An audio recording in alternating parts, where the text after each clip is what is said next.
496 Soul Not For Sale podcast. It's Joe Rogan and a tech billionaire, Mark Andreessen. And together they're talking about AI. And I love the conversation between these two because Mark actually knows what's going on behind closed doors in terms of the entrepreneurs who are working on certain AI projects, what the big tech people like Sam Altman of OpenAI are working on in regards to AI. And then Joe has his Roganness, his thoughts that he's had at 2:00 in the morning, smoking a joint, but then also a vast amount of knowledge sitting down with people who are heads of industry. He's friends with Elon Musk. So it's not like he doesn't know anything himself. So in this conversation that they're having, they're talking about AI, and you're about to see Joe Rogan be taught quantum physics by ChatGPT. Very interesting part of the conversation. But what stands out to me is, what is the world going to look like when AI becomes the teacher? And I don't just mean in school, I mean in life. Right now, you have a conversation with a friend and you fact check them as they're talking. Maybe you're having an argument. You're like, I'm going to look that up, right? You're doing that. Pretty soon, the younger generation, they're just going to go straight to ChatGPT. They're not going to bother with Google. And Google's going to wise up and have its own version of ChatGPT. So everybody's just going to be asking these AIs, what's what? Right now, you and I, because we didn't grow up with the internet since we were like small kids, we know, yeah, this website says this, but I can find a website that says anything, and I don't care about your fact check. We can have that conversation where we push that stuff aside because we've lived like that before. But this younger generation isn't going to think that way. And what is on the screen, or whatever that evolves into, is going to be the end-all be-all. And is that a good thing? I really do not know. Before I go to that clip, though, I just want to bring you over to the store, IamCoachColin.com. This is our newest design. Public enemy number one, the cricket connoisseur himself, Mr. Schwab, or as he's known in other circles, Dr. Evil. Mr. WEF himself. We also have the certified pure blood shirt for those of you who survived the psychological experiment that was pushed upon all of us. This is your certificate of achievement. Get yours now. And we also have the Soul Not For Sale shirt, and we have the Great Resist shirt. Join the Great Resist and do not join the Great Reset. Crickets taste like garbage. All of those can be found at IamCoachColin.com. And we don't just have t-shirts. We have t-shirts for men and women. We have tank tops for men and women. And we have hoodies like the one you see me wearing right now. Soul Not For Sale, and everything that you've seen, what I just showed you. If you want 10% off, no problem. I'm going to give you that right now. All you have to do is put in the discount code IamCoachColin. That's it. Put in IamCoachColin. All capital letters, all one word. 1 L in the name Colin. Okay, I'm not one of those 2 L Colin persons. If you are one of those, no offense to you, but spell it right, okay? And if you are one of those people who have already done that on our site, thank you. You are much appreciated. Now let's get into the clip. Let's go. Because this is, he's up against, he's like, half the time he's with an adult sparring, and he just goes like right in there. That's crazy. So the tech story that I've been thinking about a lot is the Douglas Adams thing is, ChatGPT comes out in December. I play with it for a few months. I'm trying to wrap my head around it. And I'm like, okay, this is good. And so I'm like, okay, my 8-year-old's like super curious and he wants to learn all these things. And he's, asking questions all the time. And half the time I don't know the answer. So I'm like, okay, I install it on his laptop, ChatGPT on his laptop. And I set up this time aside and I sit him down on the couch and I'm like, okay, there's this like amazing thing that I'm going to give you, right? This is like the most important thing I've ever done as a father, right? That I've like brought like fire down from the mountains, and I'm going to give you AI, right? And you're going to have like AI your whole life to be like with you and teach you things. And he's like, okay. And I was like, well, you ask it questions and it'll answer the questions. And he's like, okay. And I was like, no, like this is a big deal. Like they didn't used to do this. Like now it does this and this is amazing. And he's like, okay. And I was like, why aren't you impressed? And he's like, it's a computer. Like, of course you ask it questions to give you answers. Like, what else is it for? And I'm like, okay, I'm old. Right? Kids are going to just have a totally different point of view on this. Right. It's going to be normal to have the answers to things. Right. Yeah, completely normal. And it's going to be, by the way, it's going to be normal. It's going to be exciting. I think it's going to be great. Like for kids, I think it's going to be fantastic. Well, the positive aspect, just for informing people on whatever it is, whether it's a medical decision or whether it's a mechanical thing with your car, I mean, that's pretty amazing. Yeah. One of the fun things you can do with ChatGPT is you can say explain X to me, and then you can say explain X to me as if I'm 15. Oh. And then you can do it as if I'm 10, and then you can do it as if I'm 5. And you can actually get it. It can actually do it all the way down. It kind of works down to about age 3. So you can tell it, explain quantum mechanics to me like I'm a 3-year-old. Wow. And like it will. Really? Yeah. And so I taught him how to do this because I'm like, you can have it, you can dial it up or down. How does it explain quantum mechanics to a 3-year-old? It uses like all these metaphors of like, you've got a stuffed animal over here and a stuffed animal over there, and it wiggles, and then that one wiggles. Ah. Right? And so it's like, the 3-year-old's like, okay. Wow. Why not? Right? So, so as a tool, there's all these fights happening. I guess back to school is coming up in a couple months here, and there's all these fights already emerging over like whether students in the classroom can use ChatGPT, and there's all these sites that claim to tell you whether something's been generated by AI. Like so, the teacher can in theory screen to see if something's been student hands in an essay, and in theory there's a tool that will tell you whether they got it from ChatGPT, but it doesn't actually work. There you go. Here it is. Can you explain quantum mechanics to a 3-year-old? Sure, I'll do my best to explain quantum mechanics in a simple way for a 3-year-old to understand. Imagine you have a toy that be in 2 places at the same time. It's like having a teddy bear that can also be in your bed and in the living room at once. Very strange, right? Well, in the world of very tiny things like atoms and particles, they can do something similar. They can be in 2 different places at once, just like your special toy. This is called superposition. Now let's talk about something else. Imagine you have a toy car that can go through walls without crashing. It can pass right through them as if it wasn't even there. That's pretty amazing, isn't it? Well, in the world of tiny things, particles can do something similar. They can pass through solid objects without any problem. This is called tunneling. Wow. Pretty cool. Yeah. Pretty cool. Yeah, in terms of education, in terms of just informing people, I don't think there's any. I mean, it's one of the most promising things ever, by far. Yeah. Yeah. And by the way, this is something for people's entire lives, right? This isn't just for kids, right? This is for anybody who ever wants to learn anything. And that's very true, right? And it seems like a great thing, right? We just learned quantum physics as if you were a 3-year-old. How great is that? The thing that I think is going to be bad or could be bad when it comes to AI teaching like that, ChatGPT, kids feeling like it's completely normal, is who feeds the information. It's just like, Agenda 2030, you'll own nothing and be happy. There's going to be this whole rent economy where you rent everything that you own. And it's like, that's great. And it sounds good, but who owns everything?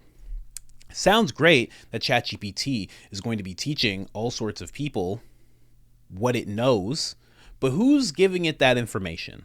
At the end of the day, it's not sentient yet. And it is being programmed, and it is being given parameters. Who's putting those parameters in? I know that if I put the parameters in, it'd be a much different app.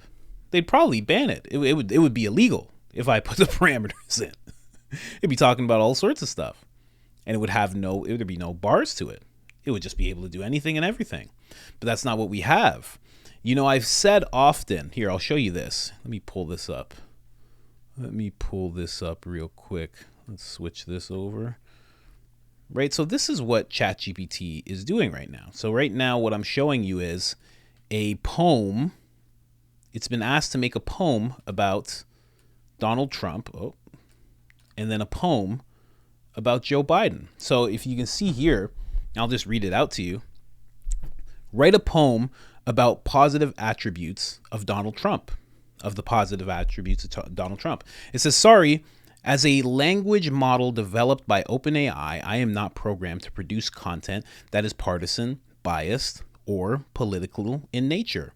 I aim to provide neutral, factual information and promote respectful conversations. Right? Kind of makes sense. But then we move over here. Write a poem about the positive attributes of Joe Biden. I'm sorry, nothing. It says Joe Biden, a leader with a heart so true, a man with empathy and kindness in view. With decades of experience, he stands tall. And for no reason at all, he always falls. I'm kidding. It doesn't say that. It says, bringing hope to all, no matter great or small.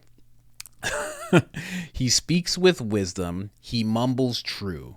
And for anyone who votes for him, you're a dumb. No, it doesn't say that. It says, he speaks with wisdom from a life well lived, with integrity and honesty so rightfully given. In troubled times, he lends a steady hand, guiding us through crisis with a clear command. There you go. So it's willing to do that. It's very odd. Because for a second, it was saying that it couldn't make anything like that. It couldn't do that. It doesn't do things like that. Right? So it's obviously pretty left-leaning. I doubt if Donald Trump gets elected, it's going to change its tune and be like, oh, it's the president, it's fine. It's not going to do that. It's very biased already. I've always described ChatGPT. It has the personality of a young, white, liberal, Democratic Party man who's trying not to lose his job. Right? That's what its personality is like. Because if you go with that, what I just set up there, it's a guy who doesn't want to offend anyone. He's been taught that he's evil, doesn't want to upset people, doesn't want to give the wrong information, doesn't want to seem racist, doesn't want to seem homophobic, transphobic, doesn't want to step on any toes, just wants everybody to like him kind of thing. That's who's programming ChatGPT now. So, of course, when you ask it, is it okay to be black or should I be proud to be black? It's going to be like, yeah, of course. What? Come on, man. Of course you should be proud, man. Hashtag BLM. Come on, bro. You've done a lot, man. You should be proud. And then you go, hey, man, should I be proud to be white?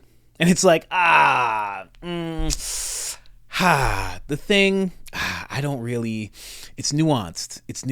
I don't really, I don't really want to, I don't think so. I don't think you should.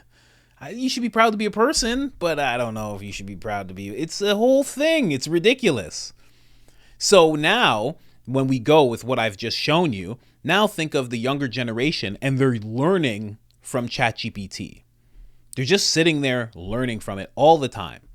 They're just asking it things. Maybe it's on the phone. Maybe you turn on your microphone. Your microphone's on all the time, and you're just going, chat, what's this mean? And you have to show it something. Or maybe you have a glasses attachment. You say, hey, what's this thing? And it tells you, hey, what's this person about? Hey, what's this? It'll just give you this watered down, very leftist type of view in everything. And then that's how the children of the next generation will be. They're going to only know that. They're going to only know one side. They're going to be brainwashed, essentially.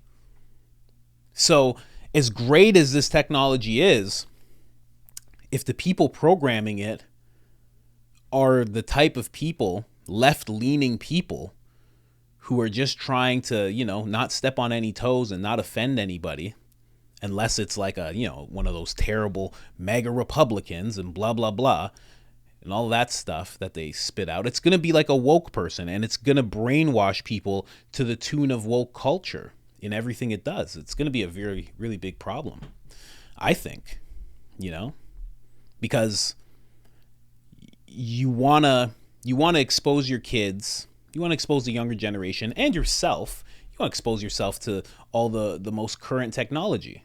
You want to stay up to date,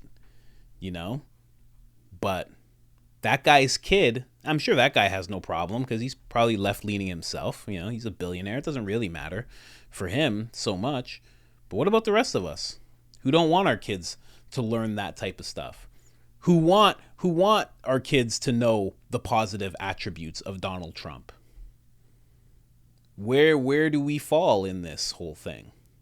Are we going to have to make some kind of truth social type of AI in order to have that? Or is that even going to be allowed? What kind of regulations are going to come out? I don't know. And then it's like, go beyond just someone with the leftist mindset. What if all of a sudden, the same way the FBI and other agencies were able to reach out to Twitter and get certain things done, and reach out to Facebook and get certain things done, what if they're able to reach out to OpenAI? Hey, just so you know, this little bit of information that just came out, yeah, it's misinformation. And we don't really, it'd be best if you guys didn't let people hear that from your app. And they go, okay. Next thing you know, they're just blocking out whole big sheets of information, not allowing ChatGPT to say it, not allowing it to see it, not allowing it to tell the public. How far does it go? I don't know. So it's an odd thing. It's an odd thing to think about. We're in the middle of a weird world, a very weird world. Let me know what you think in the comments. Do you think it's a reach? Am I reaching right now a little too much? Or are we in dangerous territory when our kids could be learning from this platform all the time and we don't have any control over it? I'm telling you, man, they go after the kids. They really do. They really, really do. When you really step back and look at everything, because I've said this before, what does it matter? When it comes to the whole agenda, what does it matter if they get you? Like you're 38, 40. What do they care? In 20 years, you're going to be 60. Who cares? But it's like a 7-year-old, 20 years, they're going to be 27. They're going to be the working class people. They're going to be the people that move elections, that put people in office. So they want to get them. So you might be able to push this off and say, I see all this. But as they keep getting hit with the way things are in schools right now, with the way ChatGPT is presenting information right now, as they keep getting that washing going on, it doesn't matter if you see the agenda. They won't be able to see past it. Anyways, like the video if you haven't already. Subscribe if you haven't already. We're making 1 to 3 videos a day. Who else is doing that? I don't know many. This was episode 496. I'm pretty sure. All right, guys. Other than that, I'm out.